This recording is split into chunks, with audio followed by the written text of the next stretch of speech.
Bonjour à tous, alors moi je m'appelle Johan Suan, je suis plombier et gérant de l'entreprise Alex Carissa.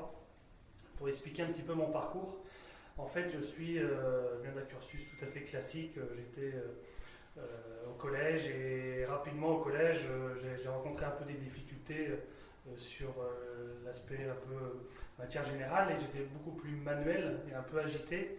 Donc je me suis orienté vers un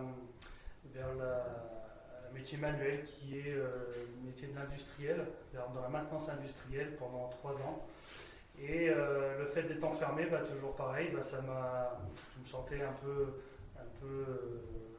serré, et je me suis orienté plus dans la plomberie parce qu'en fait la plomberie c'est un métier qui nous fait bouger beaucoup, il y a beaucoup de relations clientèle, beaucoup de contacts, et on n'est jamais au même endroit, on a tout le temps une activité qui est très diversifiée. Et par la suite, je me suis lancé dans un bac pro énergétique en plomberie dans un lycée professionnel. Et au bout des 3 ans, en fait, j'ai rencontré lors d'un stage un compagnon du devoir qui faisait son petit voyage de Tour de France. Et il m'a raconté un petit peu son parcours, qu'il voyageait dans toutes les villes et voire à l'étranger.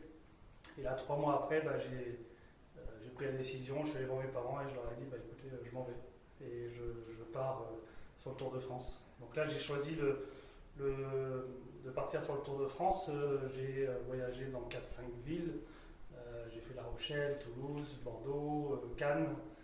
Ça m'a permis en fait de découvrir tout un panel de pratiques, de méthodes qui, en fonction des régions, est complètement différent. Ça m'a permis de travailler chez des particuliers comme des chantiers très prestigieux, faire des chantiers techniques sur par exemple des gros centres de formation à Arcachon, etc. Et de travailler aussi dans le sud de la France pour des célébrités. Et en fait, un jour, à la fin de mon Tour de France, j'avais vraiment cette ambition d'être autonome. J'avais ce problème quand j'étais dans une entreprise, le problème d'avoir un patron et d'avoir la liberté. Je voulais avoir la liberté de faire un peu ce que je voulais et comme je le voulais. Et chez les compagnons, en fait, on m'a proposé d'être responsable du CFA de Rennes. Donc, j'ai dit ok, pas de problème. Et en fait, je suis parti j'étais à Bordeaux à l'époque et je me suis retrouvé responsable du CFA des compagnons du devoir à Rennes en 2007-2008.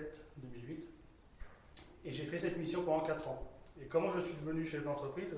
En fait, au bout des 4 ans, en tant que responsable des compagnons, en parallèle, je continuais un peu à exercer mon métier en tant que correcteur des meilleurs apprentis de France.